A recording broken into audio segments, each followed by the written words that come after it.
All right, everyone, and welcome to another episode of Tune On The Podcast. Today, this episode alone is quite a special episode for us. As back in November when we started, we never thought we'd get here, but today is our 100th episode. Yay!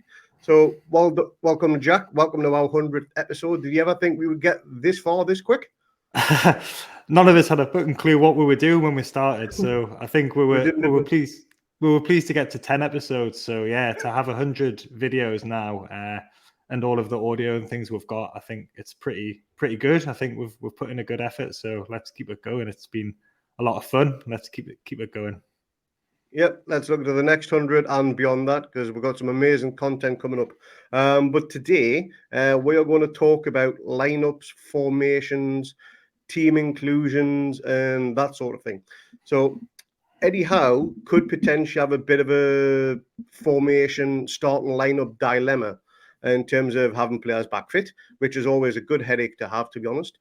Everybody likes to have a good full strength team.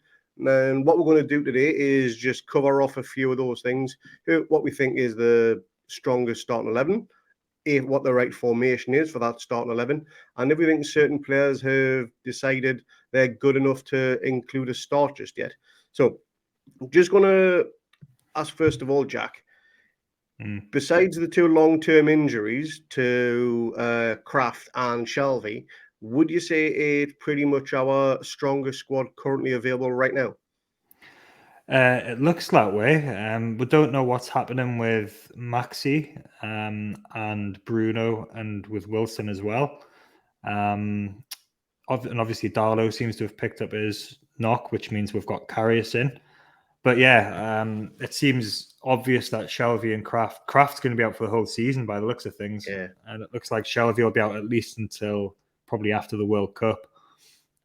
So we've been a little bit unlucky with the way things have gone with injuries so far this season. Shelvey was looking probably fitter than anyone had ever seen him in pre-season, and then he got injured. And then obviously Maxi was in form. He picked up his knock. And Bruno is obviously a huge miss. Wilson, we're going to talk about Wilson's injury record, but you can't rely on him to stay fit. But yeah, the squad, when everyone is fit, the squad's looking pretty good. And I was thinking about even the substitute bench earlier if everyone was fit, and you've got some decent players that aren't even on the bench. So we're looking a lot better than what we were, that's for certain. But we need to try and get these players back fit.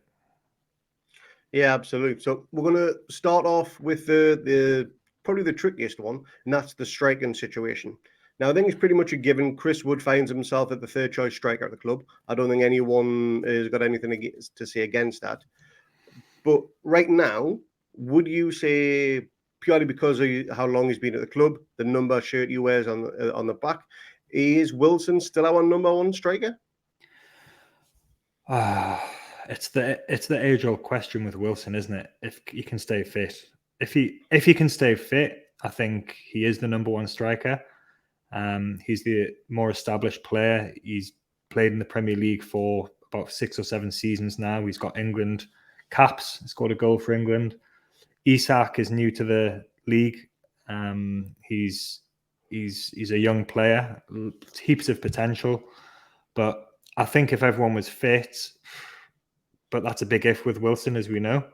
But I think he probably would be still classed as the number one striker. And I don't think that Isak would have even been here if Wilson hadn't got that injury in the Man City game. I think Eddie said that they had changed their transfer strategy because of that. It was quite a rapid change to go from looking at like João Pedro and players like that to all of a sudden spending 60 million on Isak. But we know that he'd been on the agenda earlier in the summer anyway. But it's a difficult question. It's hard to know who is the number one striker. We'll probably get into that and talk about it. And yeah, a lot of it depends on Wilson's fitness. Yeah, it really does. And that is obviously a key thing for him. We obviously want Wilson to be fit because a fit Wilson is a dangerous Wilson. And he's looked great since he came back towards the back end of last season. He didn't have a prolific pre-season compared to what others did. Big shout out to Miggy on that one. But he scored that one goal against Forest, and it was a cracking goal he scored as well. And he put himself about a lot more than what he did towards his back end of his towards his start of his injury, Christmas time. He was very unfit then, which even he attested to. He just wasn't in the best possible shape he could be. Maybe that's what caused the injury. We'll never know. But if Wilson is fit and Isak is fit, who do you pick to start? You're Eddie Howe. You've got the team sheet. Everyone is picked. You've got one person left to pick. You've got either benching Isak or you're starting Isak or vice versa. I think you might do what he did with what Pardew did with Demba Ba back in the day when Cisse came in and Cisse went up front and Demba got stuck out on the left wing. He wasn't very happy about it. He actually only scored one more goal. Demba did that season after Cisse signed. So before Cisse signed, Demba had got 15 goals in 19 games, and then Cisse came in. Barr only scored one more goal, and Cisse got 13 in 14 games. So, and then that kind of hangover kind of went into the next season. Demba was not happy about playing out wide, and he actually went back up front, I think it was, and then he went to Chelsea anyway in the January. But getting back to the question, Wilson has only played 57% of Premier League games for Newcastle since he signed for us. He's missed 43% of games. So going off that record, he would only be available for another 14 games of this season out of 32, which would mean he'd be unavailable for 18 games.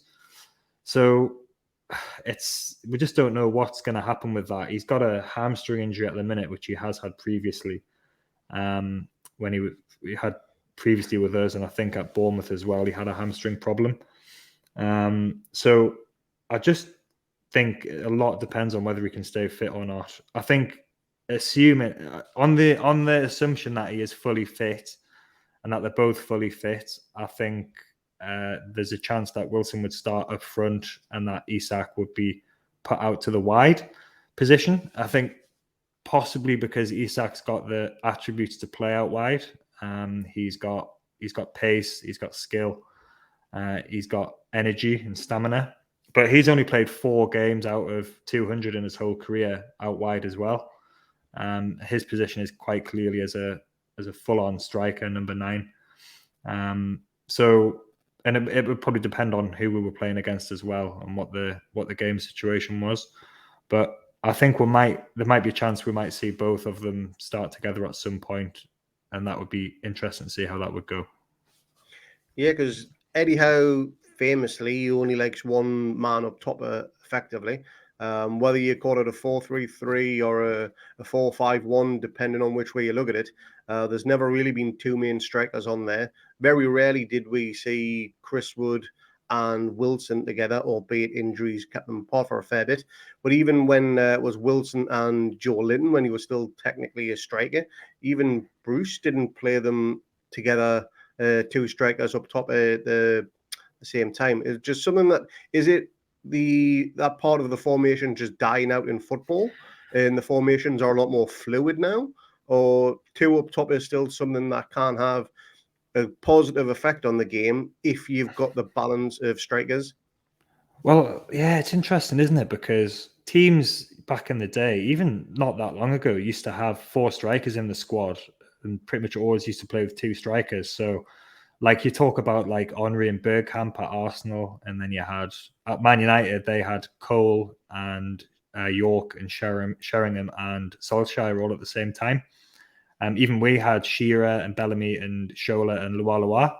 So that was when like 4-4-2 was the main formation. Obviously, things have gone on since then. But it's so nice to see the return of the number 9, the proper striker. I think Haaland is going a long way to bringing that position back. And for a lot of years recently, you've had like false 9s, and Manchester City were winning things without playing a proper striker. So I think it's good that the number 9, the proper striker, is coming back. I think Isak is that.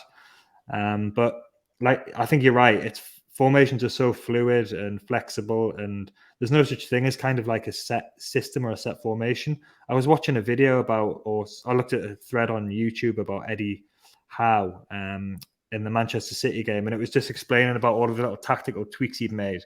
And honestly, like as fans, we just don't see that. Like it's so clever at what they do. And Kieran Maguire, when he was on, was talking about how he sat in on conversations with football managers before, like private conversations, and they're just talking about tactics, and it's like it blows your mind how clever these guys are. So I don't think they think of it in terms of one striker or two striker. They think of it as different phases of play and different attributes that the players have.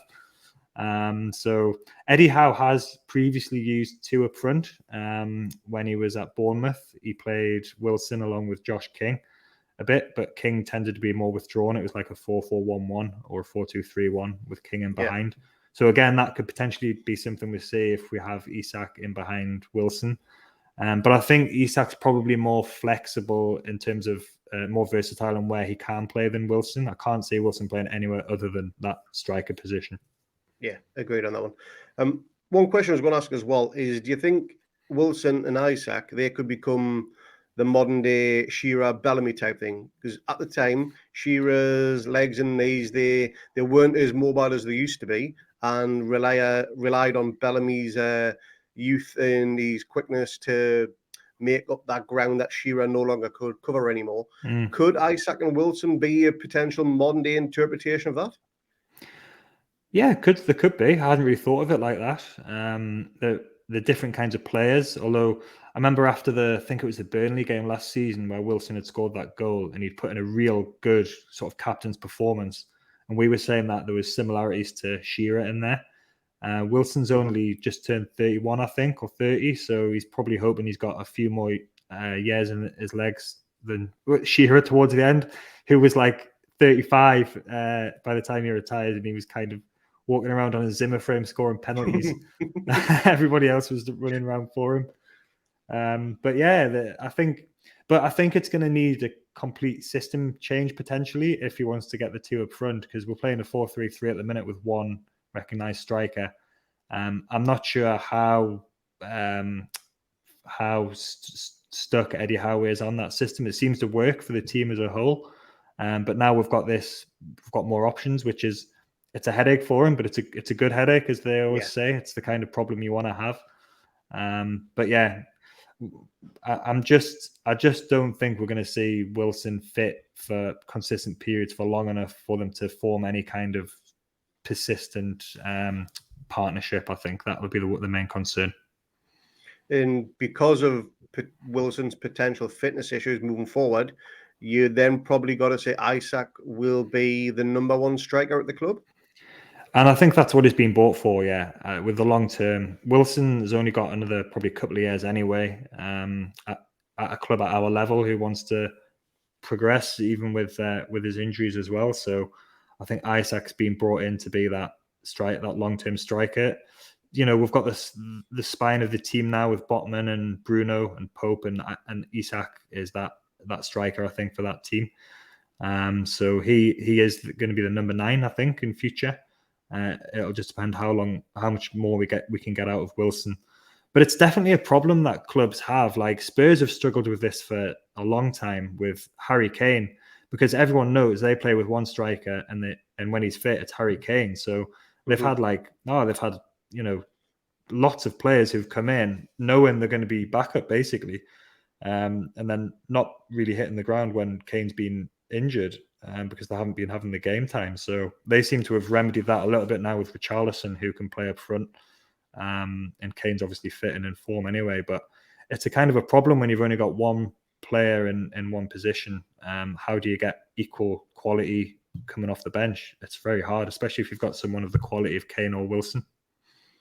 Yeah, absolutely. And I think just referring back to Spurs there, I've noticed Son has kind of been almost not necessarily pushed out the team, but he's not their main man with Kane anymore. It seems to be Richarlison. And I mean, to be honest, we've all had our opinions on Richarlison. We think he's a bit of a dick as a bit of a player. But he is doing the goods for Spurs right now, which is a shame. And Son is a world-class talent. We all know that. He's an absolute baller when he wants to be.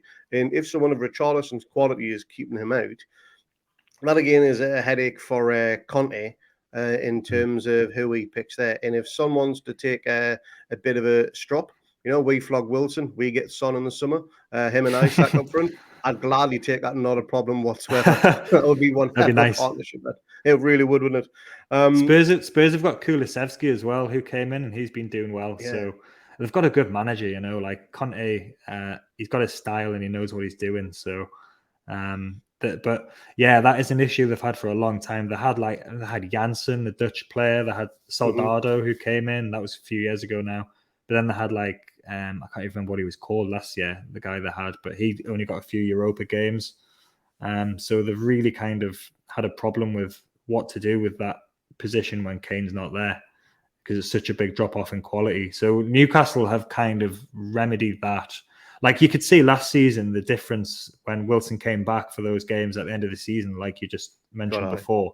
Like Wood did his best, but he's a limited striker. We needed him at the time. I'm a big fan of what he's done, but the increase in quality was evident as soon as Wilson came back for the Arsenal and Burnley games at the end of last season. But yeah, as ever, it's just the fitness that you just can't stay fit. Even this season, he started all right, scored a couple of good goals, and he's injured now for who knows how long. So that's the way it's going to be with Wilson. Yeah, Eddie said he's had a bit of a setback in his recovery as well, but it's not too bad of a setback. So hopefully for the Bournemouth game this weekend, we've got Wilson, Bruno, and Maxi fit, because those three are integral to the team. As we know, they're sorely missed against Palace, not weekend before. But yeah, when they're in the squad is all better for it.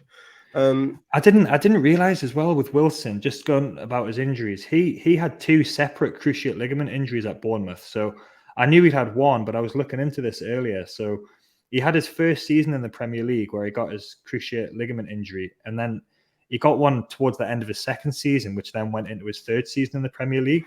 So he was doing well. He was still scoring goals.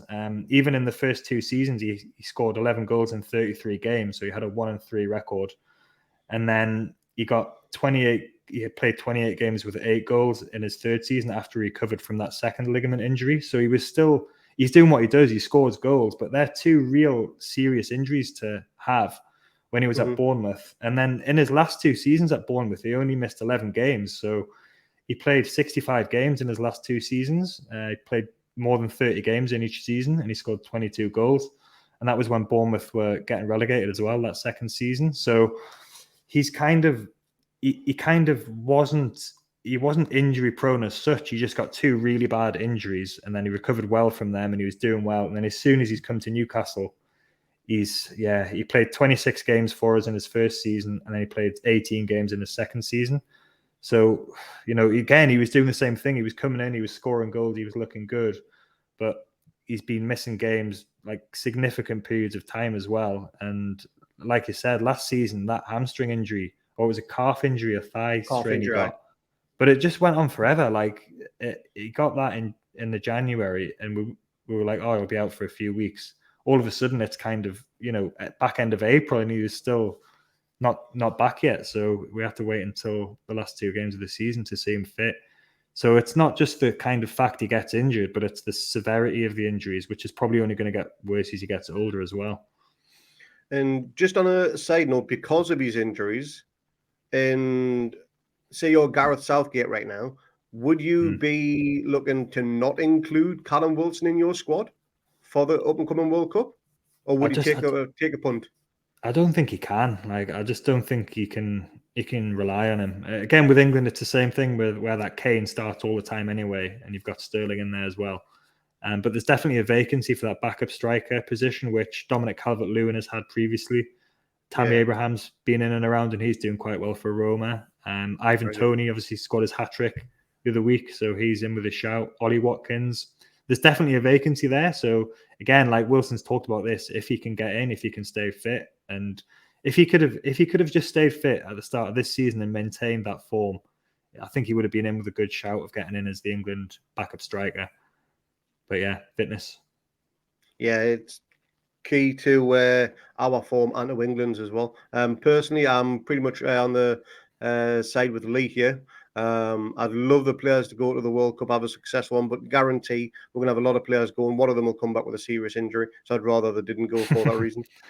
Just our luck, aka Michael friggin' Owen. We all know what happened there. God, yes, yeah. I hate to mention his name, but yeah, we all know what happened. He deliberately got himself fit though to play for England, even when he wasn't properly fit. And then England was so desperate for him to play because he was the best striker. But yeah, that so much about Michael Owen makes me just really angry. Yeah, I can see your face just contorting with a bit of rage there, to be honest. Yeah. Less said about that wanker, the better. But yeah, so that's a striking situation, not necessarily solved. Again, it's a headache, but a good headache to have nonetheless. We won't know which way Eddie's going to go. Maybe he takes a few games with both players back. Moving on to the midfield now. Since the end of the Crystal Palace game, literally from the final whistle, besides all the controversy with VAR, pretty much every single Newcastle fan was saying Anderson must start the next game. Do you agree with that? Well, the next game was supposed to be at West Ham, Yes. which was supposed to be, but then obviously factors way beyond anyone's control has put paid to that. I'm just so happy and relieved that this game at the weekend's going ahead, because partly because I want Newcastle to play and get a win, but also because a few of us are going to Sydney for the Aussie Mags meetup. So that'll be really good. And we were panicking that it was going to get called off, but yeah. So I think a lot of crazy kind of things have happened. The world's a very different place since we did our last podcast, but in terms of Anderson, like, he's been getting more minutes. So he's been coming on towards the end of games, and he's gradually been getting more minutes, which fits in with what Eddie Howe does and what he's been doing with his with his more senior players as well. He was fantastic when he came on against Crystal Palace. I'm always going to remember that little back heel drag thing he did towards the end of the game, where he pulled someone's pants down completely. And to have a 19-year-old who's got the confidence to do that. Sometimes young players do come with that confidence because they're fearless and they just want to get out and play football. So I think I'm not sure if I would say he's ready for a start yet. It depends on who else is available, and it depends on who's fit for the game, and it depends on who we're playing against as well. If you are going to put him in, then maybe Bournemouth at home's a good one. But I think we've got a very special talent on our hands there. He's a really, really exciting young player. He's a Geordie. He's coming through the academy. He's got all the potential, all the attributes to go to the top with us, I think, and to grow with us. But I'm not sure at this stage I'd be starting him yet, unless it's kind of a cup game like against Tranmere, where again he was our best player apart from Trippier when he came on. But I know that you're a big fan of Elliot Anderson, aren't you, Craig? I am. I love nothing more than seeing a local lad come through the academy, whether it was Stevie Taylor, Paul Dummett, the Longstaff brothers, even the Amiobi brothers, to be honest. No one loves a local lad coming through the academy more than we do. It just pulls at the heartstrings, and it's just so good to see. But yeah, he is a raw talent. And I think it was Joey Barton that dubbed him the Geordie Maradona. And when he was down on loan, I forgot where he was now. Bristol Rovers. Bristol Rovers, yeah. They loved him down there. They wanted him back.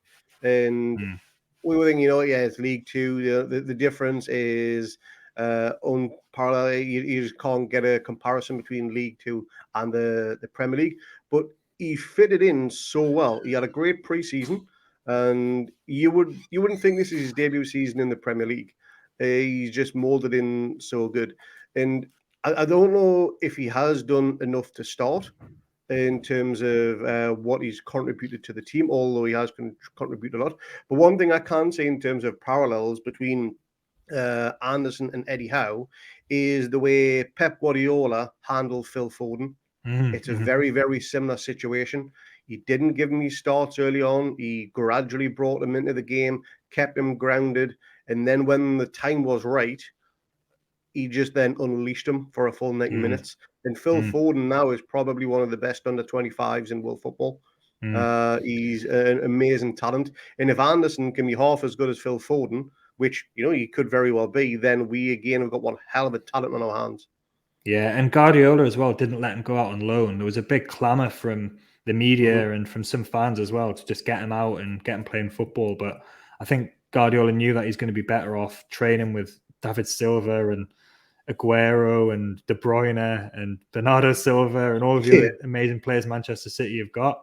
I think Anderson potentially, if would have managed to sign a wide player like Diaby or maybe Maddison, if he'd come in, I think Anderson might have headed out on loan to the Championship. But the thing is now with the club, that what they're doing is considered. You've got Dan Ashworth, who's overseeing all of this stuff. You've still got Shola, who's there, I think, is the loan coordinator. He would have probably gone out on loan to the Championship this time. It would have been interesting to see how he'd got on with at that standard with in a very physical league. But as you said, he went to Bristol Rovers. He had an absolute Roy of the Rovers fairy tale there, where he was phenomenal, and he scored. I think he scored the 6th goal or the 7th goal in the game in the game that they had to win by 6 clear goals to get promoted, automatic promotion. So I think when you've got a good player like that, like you can see his talent and his skill, and you want to get him on the ball, and it doesn't matter kind of what standard he's playing at. If he's got that talent, it'll translate. I think with him, it's going to be about whether he can do that with the quality of players he's going to be playing against. But I think the early signs are very encouraging. He's only 19, he's really young. Not many 19-year-olds play Premier League football. You get freaks like Rooney or James Milner, who were playing when they were 16, but they're kind of few and far between those players. So for a 19-year-old to come in, I think I just trust what Howe's doing with him. But there's a bit of a question over his when he was when he was at Bristol Rovers, he was playing mainly from the left, I think, out wide. But you pointed out, you watched the pre-season games, that he was mainly playing in the central of midfield. That's right, isn't it? Yeah, he was playing just inside Maxi, so left of midfield. And he's linked up with Maxi, who worked quite well. Again, you can't really judge it by pre-season, but the signs were promising. And whether he'll stay there or whether he'll drift away, I think Palace spent more time literally hugging the touchline. He had, again, quite a few little touches, turns, a few crosses in there. So maybe Maxi being out injured has been a bit of a blessing for Anderson, because he's been able to get out there. But otherwise, it's a case of we've got who can play on that left. We've got Ryan Fraser, and then we've got my best friend, who I've even forgot his name at the minute, Jacob Murphy. Yes. And you would like to think that Anderson is above them two at starting right now, or even just getting called off the bench. I think you'd be above those two. Would you start Anderson in the middle? And if you think who he's got to replace, if Bruno doesn't make it, say it's Longstaff or Willock, would you drop one of those to start Anderson, or have him as an impact sub? I think that he's going to be better off initially out wide. I think the centre of midfield is probably the hardest position to play in the Premier League in terms of the physicality, but also the skill set you need for it. And I think from what I've seen of him so far and what he did on loan, I think his skill set is better suited to playing out wide. That's not to say he's not going to make it as a good central midfielder or attacking midfielder in the future. But I don't think he's at the level yet, maybe, to start in central midfield in the Premier League. And also it would depend who was injured, because when you've got Bruno injured, you've got Joe Linton in there anyway, he's going to sit, but he's going to get up and down. Shelby's out long term, so we need someone to kind of sit in there, which Longstaff is probably best suited to than Willock, better suited than Willock too. So if he was going to play in the midfield three, Anderson, you'd probably want Bruno and Joe Linton in there, or Longstaff and Joe Linton, and then have Anderson in front of them. Maybe against a team like Bournemouth in a home game, possibly it could be a shout. But I still think there's more chance of seeing him come on as an impact sub late in the game, or starting out wide if the other senior players are not fit. But having said that, I wouldn't be bothered at all if he was going to start. I would be really excited by that. But it's exciting as well to see him on the bench and to see him coming off the bench and impacting things when the other players are a bit tired. A bit like what Willock is good at doing. Willock's had to start every game this season because of injuries. But yeah, a bit like what Willock has done. I think Anderson as an impact sub is probably his role at this point in time. Yeah, got to agree with you on that one. As much as you all want him to be, I think that's the best call. So what we're going to know is going to move on to a few little slides. So Jack has gone ahead and picked what he thinks is his strongest starting 11 for players currently available that aren't on long-term injury, i.e. Kraft and Shelby, and also the formation. Now, the formation you've gone for is the typical tried and tested, effectively 4-3-3 or 4-5-1 again, whichever way you want to look at it. The defense pretty much picks itself. That's one thing we didn't discuss today is the defense. That is probably the easiest one to pick, the 5 names out of the 11. But do you want to go through your midfield options there, Jack, for those that are listening? Yeah, I think just with the defense as well, you've got Botman or Byrne. I think the rest of them probably do pick themselves. Target has been injured, but he's back in, which is good. Trippier obviously picks himself. Nick Pope, obviously. And then Cher at the right centre-back position. It seems like that's what Eddie wants to do. He doesn't want to go with 2 left-footers in defence. Although I'm sure if Byrne and Botman did play together, they would be fine. Maybe a little bit of a lack of pace would be a concern. But Botman's been really good. He's done well. He's kind of gone about things in quite a quiet kind of way. Which is quite interesting for somebody who's so big and domineering. But he's kind of come in with no fuss, which is pretty good for a 22-year-old who's new to the league as well. And the defense has looked solid for a long time, pretty much from when Eddie took over. But yeah, the midfield, I think if we're going to stick with this 4-3-3 system, which it's kind of like a nominal 4-3-3, it's flexible, as we were just talking about before. But in the midfield, the midfield 3, I think Bruno and Joe Linton pick themselves if they're fit. And with Shelby out, it seems like this season so far, Willock has been the man who's got that third shirt when Bruno's been fit. I did think that he was starting to look a little bit tired, which is not a surprise because he'd played all 7 games and he played most of the minutes in all of those games, including the Tranmere game. Longstaff's come in and has done reasonably well. So I wouldn't be averse to Longstaff starting in games as well. I think he's fine for what we need him for at the moment. But yeah, I think Bruno and Joe Linton absolutely first names on the team sheet. And we need Bruno back. We've missed him a lot when he's not been here. And it's a big drop off, like we were saying before about Wilson. It's a big drop off when Bruno's not there, just because he's so good.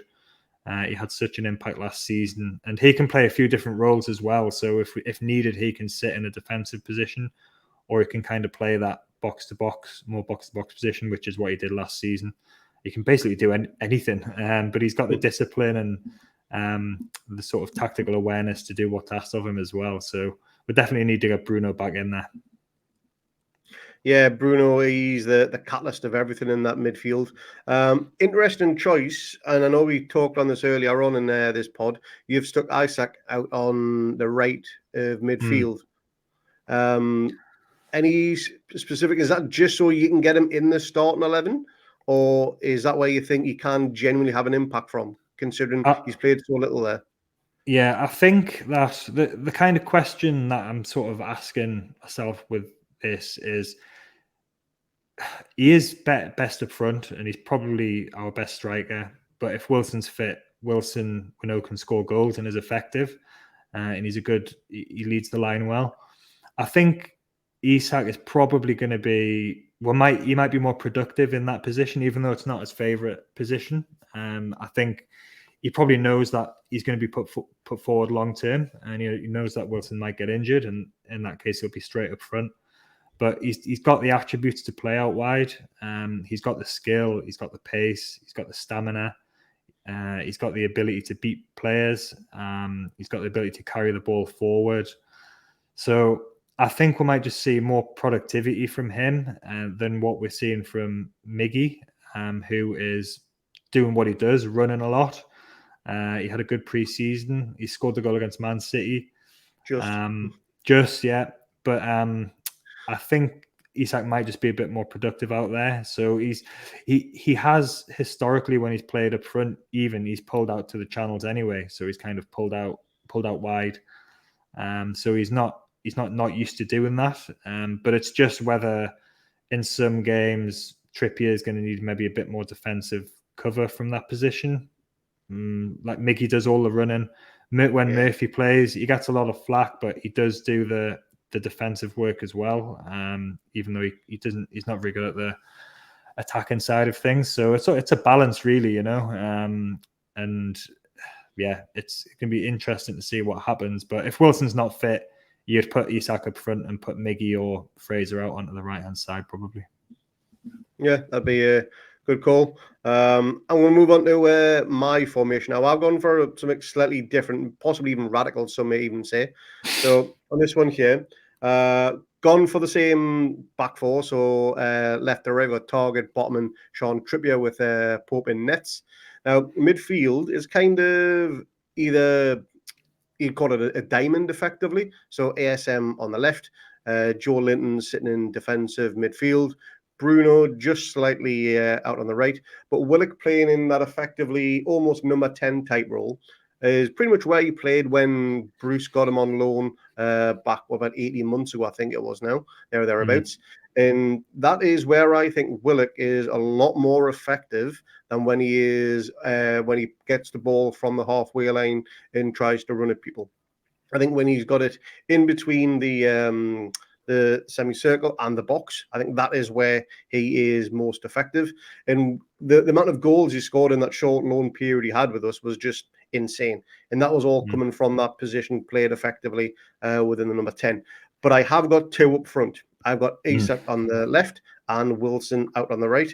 And again, I'm going to refer back to as I did before in the whole Bellamy Shearer type role. Isak does all the running. Wilson is there to hit from 25-yard volleys if he wants to, Shearer-esque, that sort of thing. But yeah, Wilson can save his legs, so he's not going to pick up as much injuries.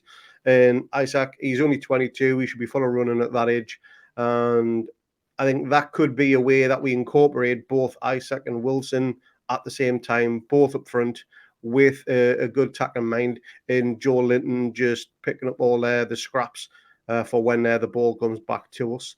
And one thing I did actually think about this really hard as well is, do I want Willock there or do I want Anderson there? And I thought, purely just off the impact that Willock had in that loan spell, in that position he played, I just purely went off that alone, because he will score goals in that position. I just don't like it when he drops back, because defensively, he's not great. He will probably give the ball away and give away more free kicks than what he makes up. So ASM playing a little bit inside. I know you had something you wanted to comment on that one, Jack. So I'll bring that to you now if you want. I love this tee, right? It's so attacking and it's so full of sort of offensive ability. But I just think if you put Maxi in that like tucked in central midfield position effectively, I think that's just asking for trouble, because he needs to be a bit disciplined to play there. And look at like the amount of trouble that Target would have, I think, in that setup would be difficult. But it would be interesting to see how that would go. Like Diamond, I think, was it? I can't remember who was it. Terry Venables, or no? He played 3 at the back. It might be Grant Hoddle or somebody pioneered the Diamond anyway. I'm not sure if any team's ever actually done it like with real massive amount of success. But you would need your fullbacks to be pushing up, which they do anyway. But I'd worry about being exposed against better teams if we're set up like that. But having said that, if we went in against Bournemouth or, you know, the weaker teams at home, we could end up winning 8-0 or something. Yeah, so it's like Wednesday, you know? Kamikaze football. It'd be good to watch. But probably Rafa always talked about the bed sheet and the fact the need to balance it. So you don't want it too high, your feet will get cold. You don't want it too low. So I think the bed sheet in this situation is very much above your head, and your feet are getting very cold. it is a very attack-minded formation. I'll grant you that one. But got to remember as well, Bruno, he is by definition a defensive midfielder. Mm. He's not an attack-minded player. As much as he looks the part, he is by definition a defensive midfielder. And Joe Linton is just a destroyer of worlds, as we know. So those two picking up the slops and then feeding those balls through to Willock, through to ASM, then an Isaac and Wilson, it could be a match made in heaven. Whether it's too risky to even try it, it could very well be. But I think that would be the best way to incorporate the two up front. And I would love to see it. But again, very risky, fully aware of that. I think if we were going to go, if we wanted to try and shoehorn them both in, maybe like a 4-4-1-1 with Isak in behind Wilson. Maybe, but if you're going to do that, you need your two central midfielders to be real high quality and capable of holding the center of midfield as a two. Bruno and Joe Linton could probably do that in some games. But in games against the big teams, I think having a two-man midfield is going to be difficult. We used to do it when we had Cabaye and Tiote, who complemented each other really well. But then in that team, you had Gutierrez, who was running all day as well on the left-hand side. So if we were going to go with, if we wanted to try and get both Isak and Wilson in, I think maybe like a 4-4-2 or a variation of that might be the way it would go. But like I said before, like, you know, it's all flexible, it's all fluid. Things are not rigid. Like, it's not like you get stuck in a 4-4-2 like every team used to play that. So back in the day, which is when, like I was just thinking about Man United, the success they had in '99 and so on, and Arsenal and their great team. But the game's kind of moved on from then, hasn't it? A bit now. You just don't see 4-4-2 very often.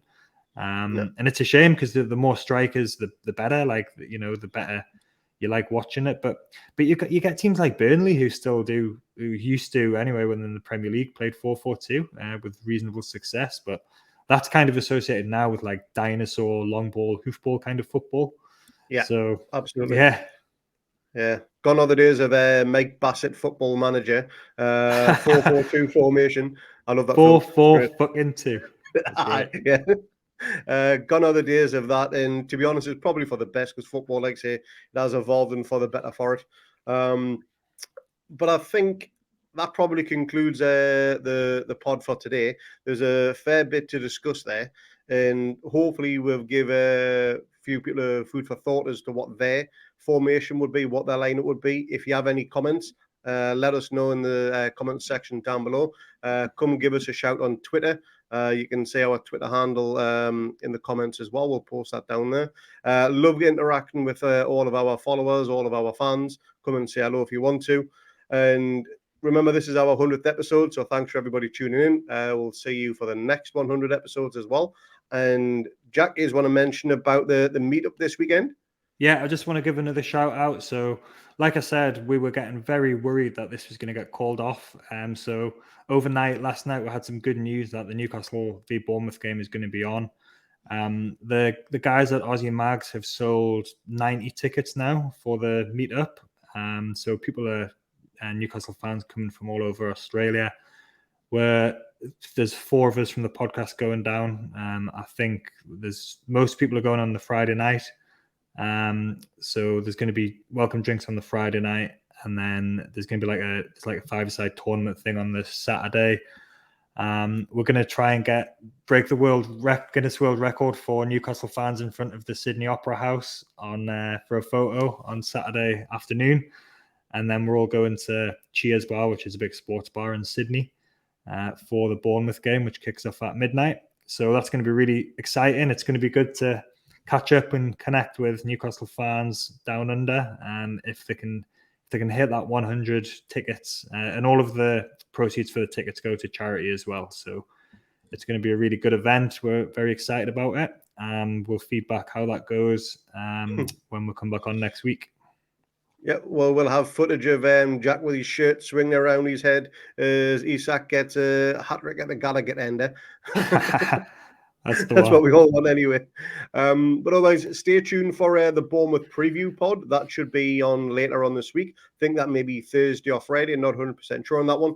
But we're also doing another one of our very popular live watch-alongs for that game as well. That kicks off half an hour before kickoff on that one. So come and join us on that. Again, the interaction that is absolutely superb. But that's it from me, and that's probably it from Jack as well. So thanks everyone for watching. We will see you on the next one. Thanks very much, Jack. Cheers. See you later.